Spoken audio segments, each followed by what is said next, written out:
예수님을 주로 고백하는 사람에게는 다 성령님이 내주하고 계세요. 성령님이 뭔지에 대해서는 저희 나이 때 약간 이해하기 어려워서 그 설명을 건너뛸게요. 예수님과 동일한 어떤 인격 존재라고 생각을 하면 돼요. 우리 곁에는 항상 성령님이 계셔. 내가 부정하던 말도 있단 말이야. 예수님을 주로 고백한 사람이 내가 느끼던 말, 못 느끼던 항상 성령님이 함께 계셔. 이걸 꼭 기억하시면서 말씀을 드리세요. 자, 우리가 다른 사람한테 예수님에 대해서 얘기를 할 때 예수님이 우리 죄를 위하여 십자가에서 죽으시고 부활하셔서 하늘로 승천하셨어요. 예수님을 믿는 사람은 죽지 않고 천국에 갈 수 있습니다. 라고 말하는 것이 예수님을 증거하는 걸까? 아까 본문 말씀에서 우리 안에 성령님이 계시기 때문에 우리는 어디에서든지 증인된 삶을 살 수 있다고 얘기했어요. 증거할 수 있다. 땅끝까지 이르러 예수님을 증거할 수 있다라고 얘기했어요. 근데 우리가 저렇게 저기 사람들에게 예수님이 부활하셨어요. 죽어서 믿으면 천국 갑니다. 라고 얘기하면 사람들이 예수님 믿을까?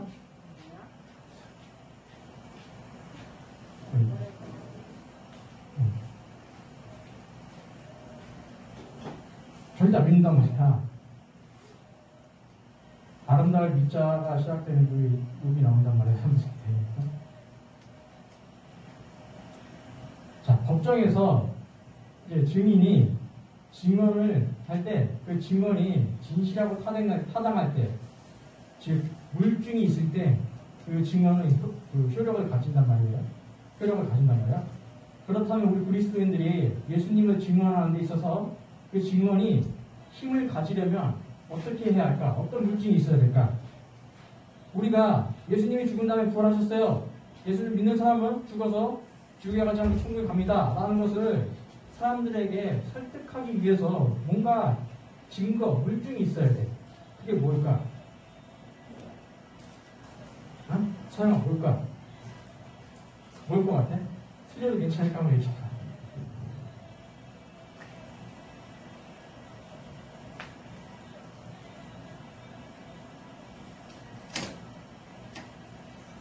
자, 우리가 하는 증언에 합당한 삶, 그 삶이라는 물증이 있어야 된다는 거예요. 그렇게 되면 우리가 증언에 합당한 삶을 살게 되면 우리가 하는 증언은 힘을 갖게 되고 그래서 사람들을 설득할 수 있게 된다는 거예요. 그래서 사람들이 예수님을 알게 된다는 거예요. 자, 오늘 본문 말씀을 성경은 신약성경과 헬라어로 원래 쓰였었죠. 헬라어로 보면 이렇게 돼요. 너희에게 성령이 임하시면 너희는 세상 어디에서나 나의 증인된 삶을 살 수 있다. 또 이해하기가 쉽죠? 자, 무슨 말인가 하면 다시 말하지만 그 사도행전 1장에 나오는 오순절 성령 강림 사건 이후로 예수님을 믿는 모든 사람에게는 우리가 느끼던 안 느끼던 우리가 인식하던 못 인식하던 우리에게 성령님이 내주하고 계셔요. 내주하고 계시고 그렇기 때문에 우리는 성령의 능력에 힘입어서 세상 어디에서나 예수님의 증인된 삶을 살 수 있다는 거야. 그리고 살아야 된다는 거. 이게 오늘 본문의 말씀이에요. 그런데 쉽게 말하면 예수님을 증거하는 모든 그 증인된 삶을 살 수 있다는 거. 그리고 살아야 된다는 거. 그런데 이 증인된 삶이라는 게 구체적으로 뭘까?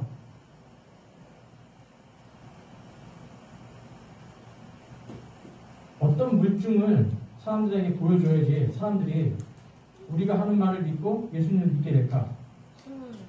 네? 응, 맞아요. 응. 우리가 말로만 아무리 사람들에게 더군다나 이 코로나로 기독교가 심각한 이미지를 타격을 받았는데 아무리 말로 사람들에게 전도를 해왔자도 소용이 없어요. 그런 시대가 아니야. 우리가 어떤 행동으로서 사람들에게 본을 보여야 된다는 거예요. 그렇지 않으면 우리들이 하는 말은 그냥 청원에 다음 슬라이드에서 말하겠지만 위증하는 거예요. 위증. 자, 우리가 여러분 나이 때 할 수 있는 거는 길가에 쓰레기 버리지 않고 오히려 줍는 거, 그다음에 왕따 당한 친구가 있다면 친구 되어주는 거, 어려운 사람이 있다면 도와주는 거 등 하나님의 뜻에 맞게 선한 행동을 하는 게 바로 증인된 삶, 물증이 있는 삶이라는 거예요. 아시겠죠? 그런데 증인된 삶을 살지 않으면서 단순하게 말로써만 사람들에게 예수님을 믿으세요 라고 하면 그것은 힘을 가지지 못해요. 왜냐하면 증언에 합당한 물증이 없기 때문에, 행동이 없기 때문에.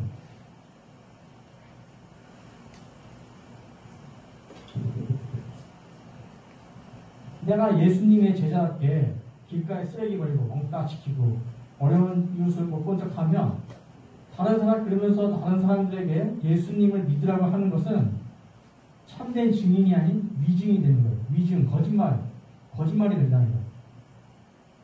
예수님께서 이 온 세상을 창조하시고 우리 죄를 위해서 십자가에 죽으시고 부활하셔서 천국에 가신 것이 거짓말이 된다는 거예요.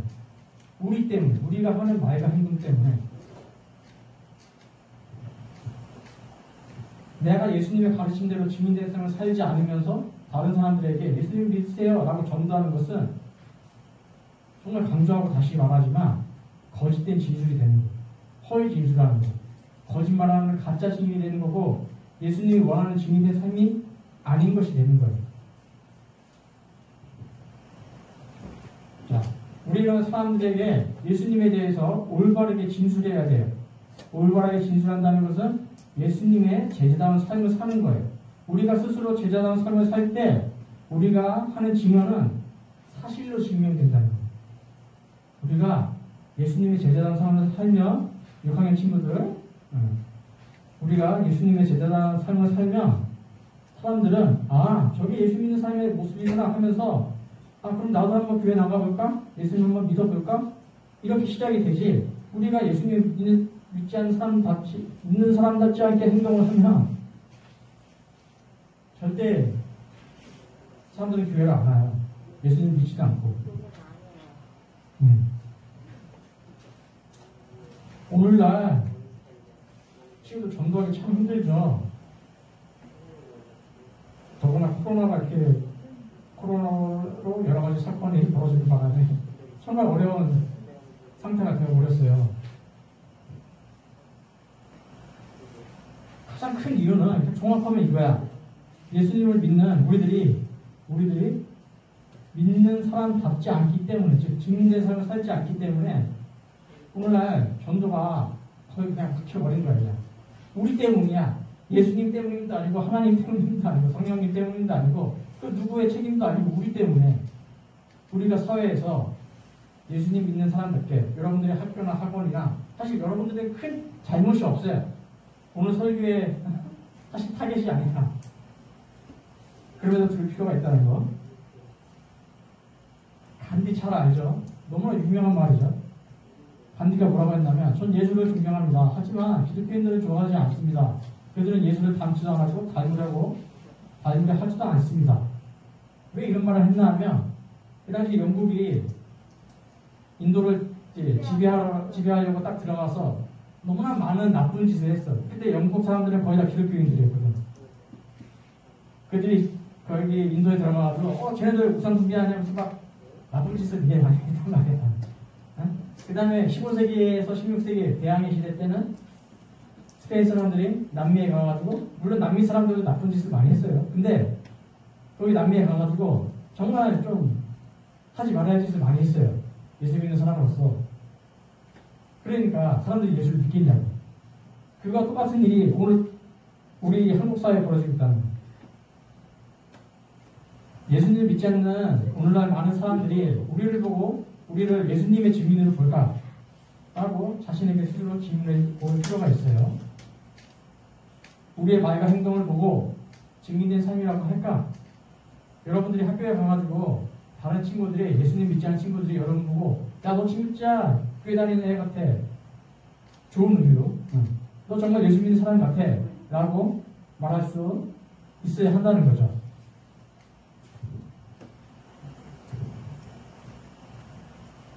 이건 뭐 여러분들은 잠깐 안 들어도 돼요. 이 선생님들께. 이게 2019년 코로나 이전 자료인데 한국교회 이미지 평가 비개신교인을 대상으로 했습니다. 그때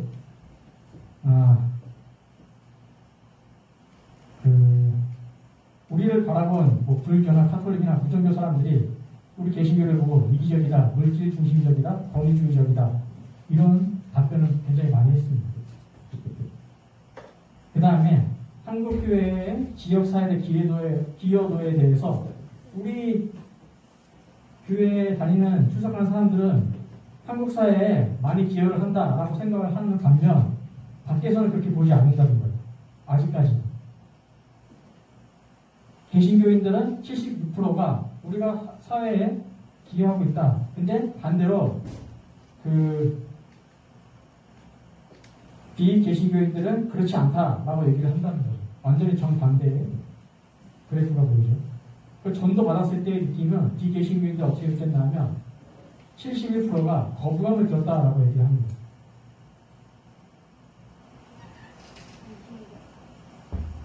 그 다음에 비종교인의 호감 종교.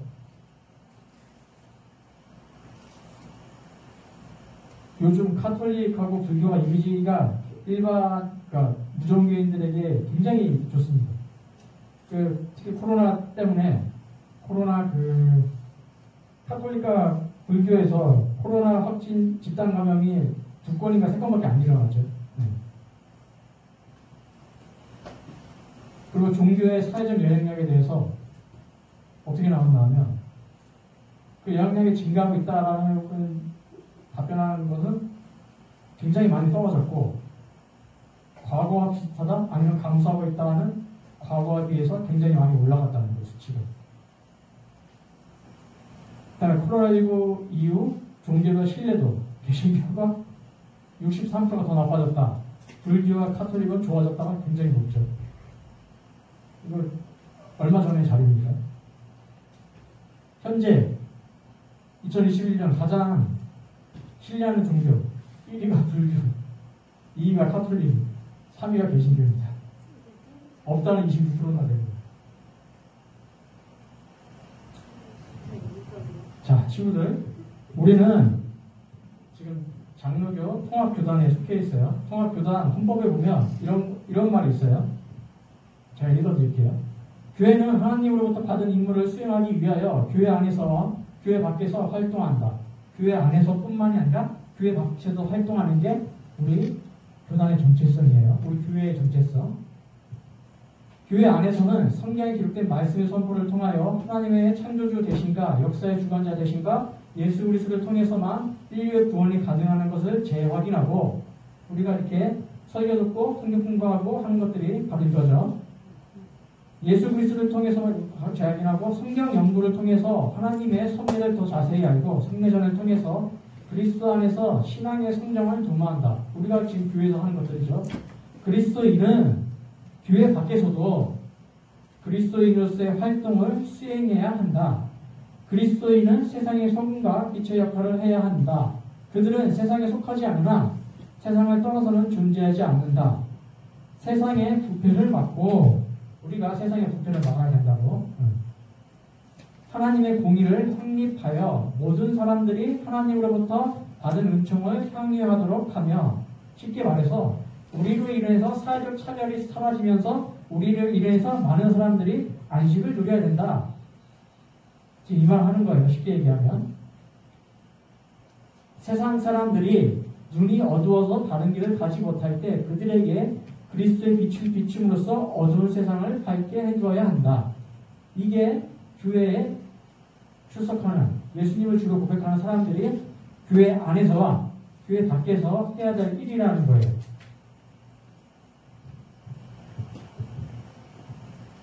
자, 윤도현 밴드 알아요? 알아? 노래할 때 알아?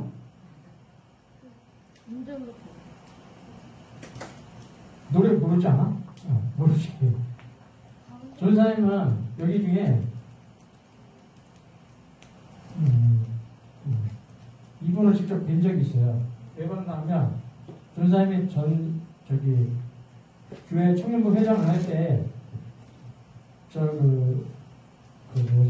새생명 축제 할 때 인터뷰 영상, 환영 인사 영상을 따로 그 영상을 하러 저분에게 갔단 말이야.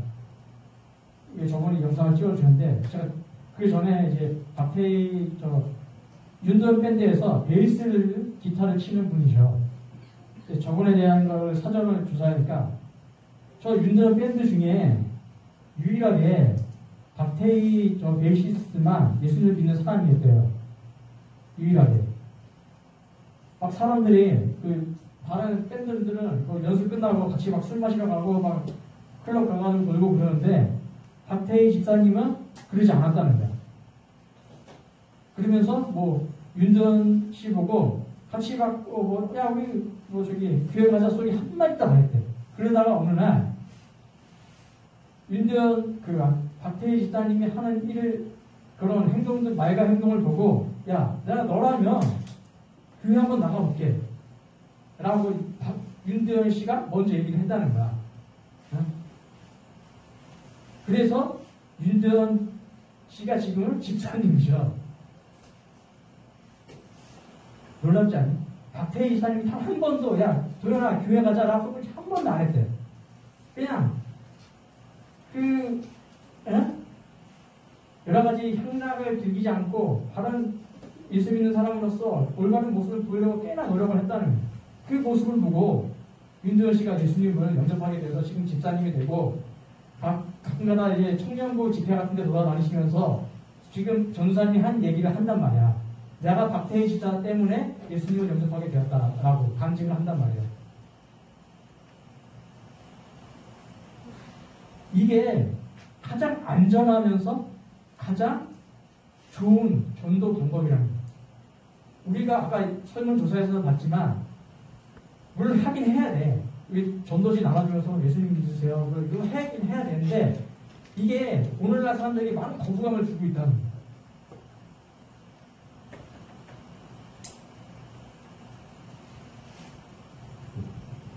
전사님은 지금 4주 동안 계속 똑같은 얘기를 하고 있어요.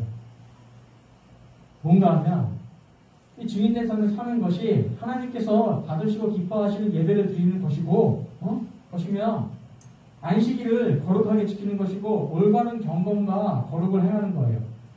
이런 우리들의 모습을 보고 사람들은 너는 정말 하나님이 함께하는 사람 같아 라고 하게 된다는 거예요. 전사님이 아브라함과 이삭과 요셉에 대해서 너는 정말 하나님이 함께하는 사람이구나 라고 대해서 얘기했죠. 그리고 레위기 19장 가지고 진짜 경건과 거룩이란 무엇인가? 그래서 저번 주에는 하나님께서 기뻐하시는 안식일이란 무엇인가에 대해서 얘기를 했죠. 그리고 오늘 증인된 삶. 이 모든 게 다 똑같아요. 응? 그 어느 때보다도 우리가 하나님 앞에 그리고 사람들 앞에 사회에서 증인된 삶을 살지 않으면 한국교회는 더 이상 희망이 없어요. 근데 사실 이게 어른들이 다 잘못해야 하는 건데 너희들한테 책임이 어떻게 보면 전가된 것 같은데 약간 이런 느낌이 없지 않아 있는데 우리들이 잘해야 돼요. 앞으로 코로나는 좀 있으면 끝날 거야. 지금 백신이 계속 조절되고 있기 때문에. 그러면 다시 사람들이 교회에 올까? 거기에는 무덤표가 붙는 거죠. 우리의 역할이 굉장히 중요해졌다는 거예요. 굉장히 중요한 시기라는 거예요. 지금 이거를 꼭 기억하시길 바랍니다. 아시겠죠? 기도할게요.